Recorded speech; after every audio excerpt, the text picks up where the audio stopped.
Guys, behold! This is my new volcanic island Paludarium, named Volcania, the great kingdom home to our pet fire ant colony, named the Crimson Knights, who reside within the volcano and emerge from the volcano's crater. You guys will get to see more of the fire ants in action later. However, a major component to Volcania, this volcanic island Paludarium for fire ants, is the moat, which surrounds the island, fed by a grand waterfall. And guys, I'm pleased to announce that the moment has arrived. I've been waiting for this for a very long time.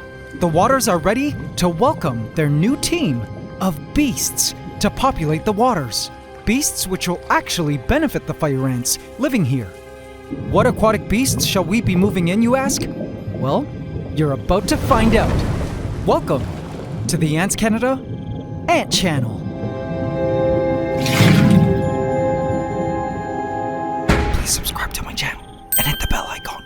Welcome to the AC family. Enjoy. Guys, I can't wait to show you what the waters of Volcania look like now, and what team of initial creatures I've placed inside, including some of which you guys voted for in my community tab. But do stay tuned until the end, because I have a very important question to ask you all, and will be needing your help regarding the new creatures going into these waters. So much coming up ahead. Now, Volcania, so far on land, has been such a dream ant setup. As your creator of worlds, I've been doing my very best to keep up with the cleaning duties, ensuring it always looks pristine, and ensuring the lands were well hydrated. But my absolute favorite thing is feeding time at Volcania. AC family, watch this.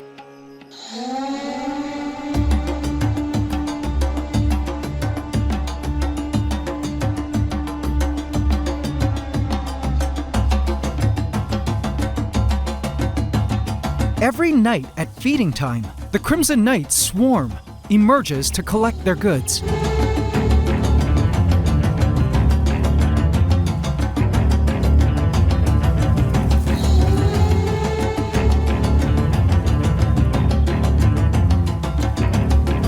Within this little feeding bowl, I've placed at the foot of Volcania. And as I had dreamed, the red fire ants look like streams of lava flowing down the mountain from Volcania's crater. Have a look.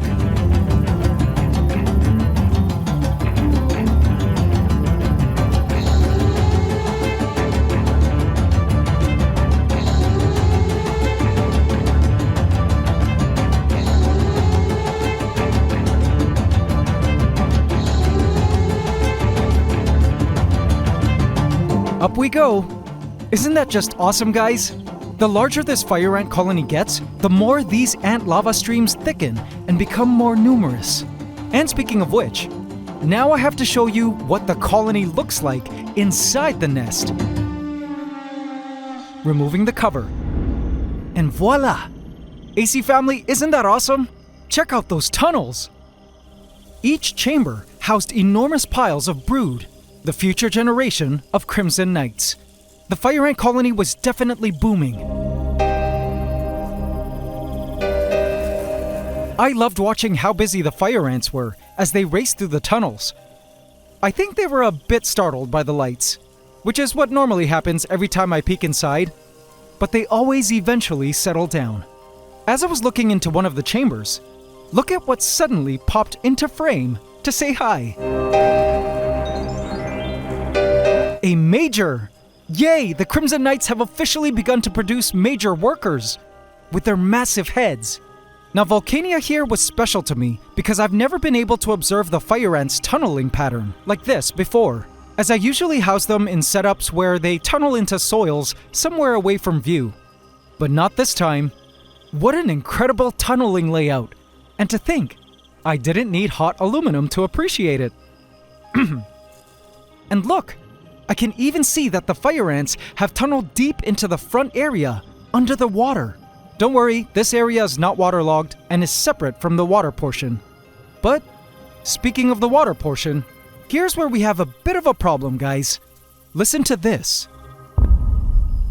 So of course, an ant colony enjoys its food, but also with that enjoyment comes the production of garbage. Excess exoskeletons cannot be digested by the adult workers. So what do they do with it, you ask? Well, currently the fire ants lug all their exoskeleton leftovers up the mountain.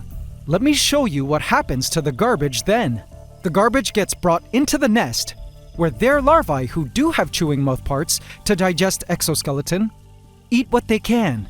And/or the fire ants bury these exoskeleton pieces into the bioactive digging medium, where a team of springtails that you can see here feed on and break down. These soils host a plethora of soil creatures, which also eat the ants' poop. But soon, as past experience with fire ants in paludariums has taught us, time and time again, once these ants decide they no longer want to bury their trash at home, that's when the ants will decide to start dumping their trash, and even their dead, into the surrounding waters.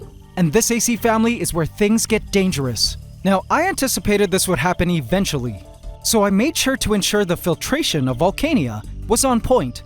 As you saw during the making of Volcania in a previous video, the filtration of Volcania takes place via a huge sump in a sub-tank area beneath the setup. It was important that the waters of Volcania remain clean, despite the fire ants dumping their garbage and dead into it, because the waters will also be the fire ants' drinking water, so it absolutely needed to be clean.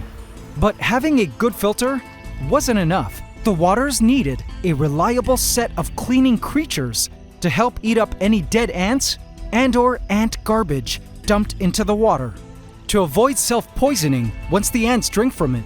So with the Crimson Knights totally entering their industrial era now, producing copious amounts of garbage, I wanted the waters to be ready ahead of time, with its working set of cleaning creatures to help eat any garbage or dead ants being dumped into the waters. And so, it's now time to show you the initial aquatic cleaning team of beasts I've selected to live in the Volcanian waters. AC family, behold, within these 3 containers, I have our initial team that will help keep the waters of Volcania clean and drinkable. First, my favorite cleaners, shrimp. These little guys are cherry shrimp and are so cute. I have found them to be awesome cleaners in ant paludariums. I love watching them pick at little edible bits from the moss. I have found cherry shrimp to be easy to keep. They breed easily, and they happily munch away at ant garbage discarded into the waters. I couldn't wait to add them into the waters of Volcania. Next, this is a cute one. This here is my favorite snail species, a nerite snail. They are the best algae-eating snails around, in my opinion. Though they won't eat ant garbage so much, the ant garbage will inevitably become too much for the shrimp to handle. And once nitrate levels soar due to the decaying garbage and ant bodies, algae, which love nitrates, will inevitably grow. And this nerite snail will be around to deal with it. For now, it will have to feed on algae flakes placed into the water, until algae starts to grow in the water, which had probably already begun to happen. Finally, this here is Java moss. This will be the main plant in the waters for now. It will help eat up toxic nitrates in the waters, produced by decaying matter, catch small floating bits for the shrimp to find and eat up, and make great habitat for the shrimp to live in and hide. Hide from what, you ask? You'll see soon. Alright, AC family, let's do this. Time to add the creatures in. First, I needed to add the Java moss. I placed it all around the tank.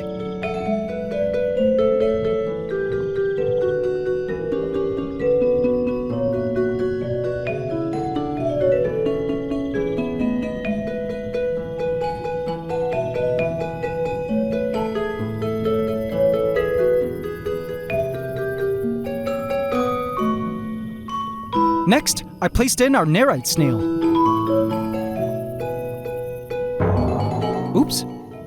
Fell to the bottom, but was in no time up against the glass, already scraping away at invisible layers of algal edibles. Finally, the shrimp. After a necessary drip acclimation process, in went the shrimp.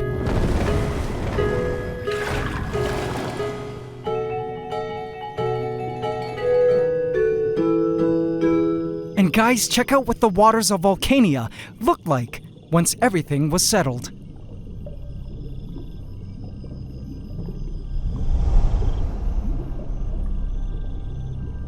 The sight was truly magical and beautiful. The waters of Volcania went from barren to now a lush wonderland of moss and creatures. It was so peaceful to watch. Have a look.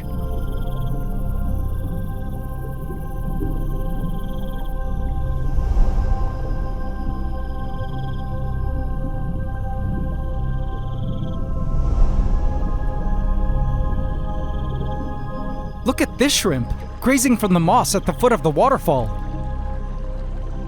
It didn't take the shrimp long to curiously begin exploring all corners of the tank. The nerite snail seemed to love this spot and didn't leave it from the moment it discovered it. The waters had officially become a community of interdependent life. And for me, this was the joy of having a nature aquarium. And look, even microscopic aquatic creatures, which had hitched a ride into these virgin waters from the moss, danced freely through the moss forest. How neat! This would be great food for any future fish we decide to add. Speaking of which, the next question was, what creatures should we add next? Surely this wasn't all. Well, I had a couple in mind that would make excellent additions to these waters to make them further ant-proof. But even after careful consideration, I, your creator of worlds, still wasn't 100% sure what creatures to ultimately go with. So, I consulted the best nature-loving community on the internet for advice. Quick, AC family, I'm trying to decide which aquatic creatures should we move into the waters of our new volcano and paludarium. A crayfish? But it can be a predator. A school of fish? Friendly and pretty? Or both? Let the predator hunt prey. And the results? Oh boy. Okay. Alrighty. Guess the decision is loud and clear here. Your wish is my command, AC family. Behold, meet our new aquatic beast and creatures to help keep Volcanian waters healthy. First, a crayfish. Now he's still a baby, but he will grow into quite a big boy over time. I just love his stunning colors. Canadian colors, red and white, which is why I chose him. Happy Canada Day, by the way, guys, all you fellow Canadian AC family. Look at his cute face. And my, those claws look powerful and stunning. This crayfish will be a great help at eating discarded ant garbage into the waters, dead ants, dead aquatic creatures, etc. I find crayfish to be amazing cleaners. One thing to note, however, is that they don't only eat decaying dead insects and meat, but are also vegetarian, so he'll probably be nibbling on moss and plant life as well. I'll also be supplementing him with leaves and fish flakes. Next, we have a cute school of fish, Chili rasboras. I've had these fish in the past, and I find them to be awesome for paludariums because they're so small. They eat little edible bits that might fall into the waters, and though they don't eat fire ants, they do eat pharaoh ants. So I can rest assured that these fish will act like gators in a moat, ensuring no pharaoh ants swim across waters to invade our Crimson Knights island home of Volcania. Plus, with them being so small, we can have many and not add too much to the nitrogen load. They look a little rough and out of shape, perhaps from the travel to my place, but I was certain once they were in Volcanian waters, they'd truly bounce back in vitality. Now I wanted to add our fish in first, so after a drip acclimation period, I proceeded to place the fish in.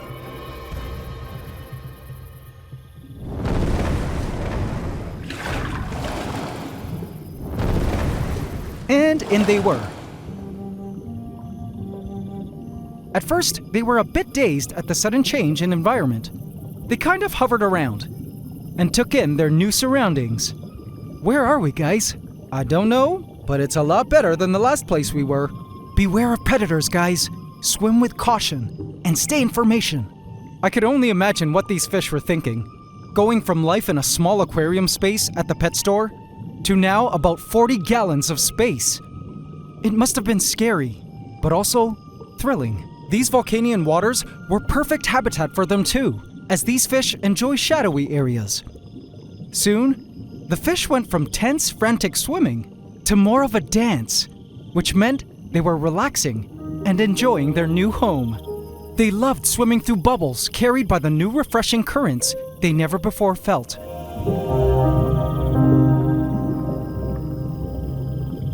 They explored the new moss forest and began to school in beautiful formation, searching for food. I just loved watching these fish.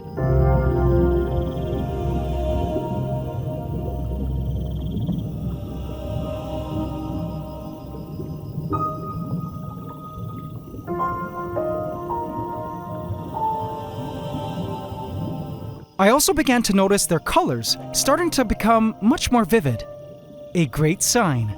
Soon, our chili rasborofish had officially accepted Volcania as their new home. But things were about to get crazy. Because little did these fish know, an anonymous community of thousands of humans had already voted for a beastly roommate to live in these waters with them. And that beast was coming now. It was time to add in our crayfish. But before adding him in, I needed to do something first. I had to establish a place he could call home, a cave of some kind, in which to hide. After careful consideration, the best place I could think of for him to live was here, right at the foot of the Great Drain, which feeds the sump. All waters lead to this area of the tank, going into the filter. Here's why I think it's the best spot for the crayfish to live. Any floating garbage or debris eventually ends up here in this drain mesh. As you can see, even the fire ants are scanning it for edibles. If floating ant garbage and dead ants don't end up floating directly into the crayfish's home in claws, I think the crayfish may like to periodically visit this mesh drain to pick away at any food. Any dead floating fish in the water will also inevitably end up floating into our crayfish's lair. So I felt here was the perfect spot. I didn't want to situate him close to the waterfall, where the majority of aquatic life will be hanging out, simply due to the turbulence causing higher oxygen levels, plus the cleanliness of the newly filtered water. Now to provide the crayfish a lair in which to live. I initially was going to construct a cave from rocks, but then an even greater idea came to me.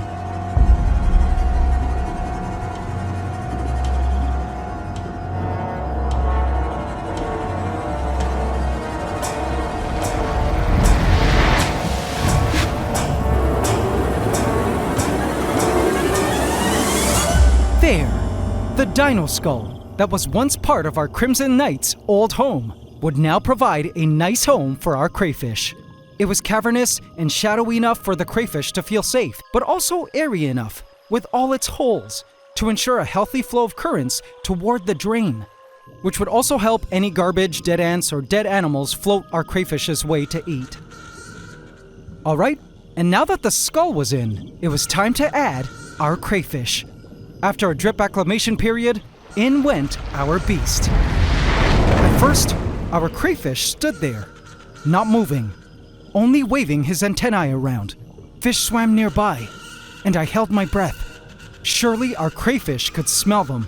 I freaked out as fish swam dangerously close to the crayfish.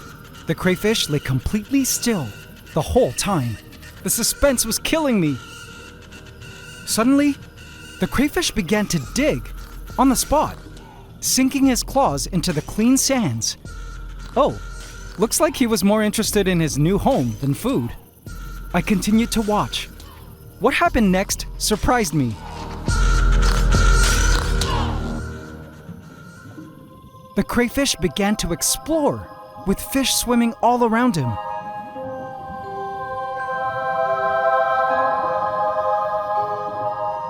With cautious curiosity, our crayfish made his way through the moss forest as fish swam around him, checking him out.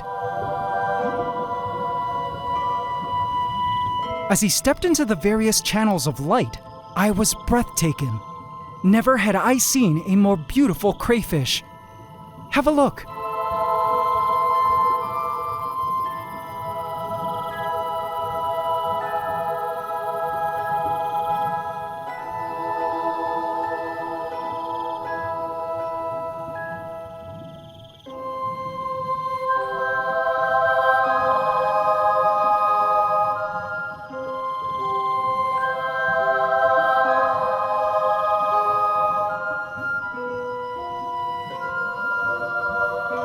Oh, wow, I loved him so much. I then watched his demeanor go from cautious to excited as he pushed forward through the moss forest, realizing this was his new spacious home. Into the darkened shadows he went as I began to consider that maybe he wasn't the bloodthirsty predatorial crayfish we thought he might be, as the chili rasboras, now completely at home and at ease, swam through the waters, unbothered by the crayfish's presence. They do say that crayfish are more opportunistic in feeding behavior. Some will actively hunt prey, while others prefer the lowest lying fruit, so to speak, and will just eat the easiest thing they find sitting around, and aren't really able to catch healthy, fast-moving fish. Some crayfish owners say it's a personality thing, and that every crayfish is different. As the crayfish began to explore all areas of the tank, again, I held my breath. Oh boy. Our nerite snail was right in its path, and rumor had it that snails were apparently a favorite snack for crayfish. Oh no! And he moved on, looking for something else. Okay. My guess was he was looking for a cave to call home. My hopes was he would eventually find this skull and make it home, but only time would tell. I continued to watch the scenes of our new water community of Volcania, and you know what? I felt this just might work, as I watched the rasbora fish schooling through the streaming currents, eating edibles they could catch floating by.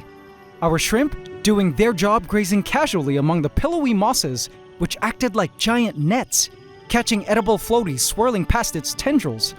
Our gorgeous Canadian-colored crayfish being oh so nice as he searched for a new lair, and our fire ants feeding cum gusto on their night's meal, scaling their mountain like hot streams of lava. My heart was so full.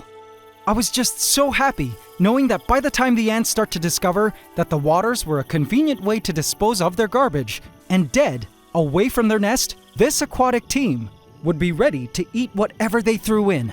And all the while, the waters could be kept cleaner and drinkable, benefiting all the inhabitants of Volcania in the process. And my, look at the chili rasbora fish's color now! So vibrant. Watching how beautifully Volcania came together was just so inspiring to me, because it reminded me just how amazing nature is. I mean, to think, all the players and factors we had to set up and ensure were in place so that we could achieve a biological balance that would sustain all the living components of Volcania and help them thrive. The fire ants, the insects they need to eat, water parameters and moisture, the filter, the moss, the creatures living in the moss, the fish, the shrimp, algae-eating snail, and crayfish. But this is just a contained setup. Could you imagine how complex actual nature is out in the wild? With all its trillions and trillions of species and living components, all interconnected, achieving perfect balance. That to me is an insane degree of complexity and just mind-blowing to fathom. It made me grateful to once again have such a unique glimpse at a microcosm of planet Earth through our neat creation we call Volcania. I'll be sure to keep you all updated on the progress of Volcania with all its inhabitants as it continues to mature. I'll probably also be adding more fish, creatures, and plants into these waters in the future, when the tank has cycled some more. So if you haven't yet, be sure to hit the subscribe button to follow this ongoing story of Volcania. And also, please remember to hit the like button, as it really helps a lot to let YouTube know you enjoy these ant videos and that they're worth sharing to new audiences. Oh, and AC family, I almost forgot. At the start of the video, I mentioned I'd be asking you a very important question, and it's this. I think our water beasts, our crayfish, shrimp, snail, and fish, all need names. What should we name them? Let me know your name suggestions in the comments, and I will choose my top 5 favorites for all of us to vote on in a future video. Thank you all for watching and supporting the ants and aquatic beasts. It's Ant and aquatic animal love forever.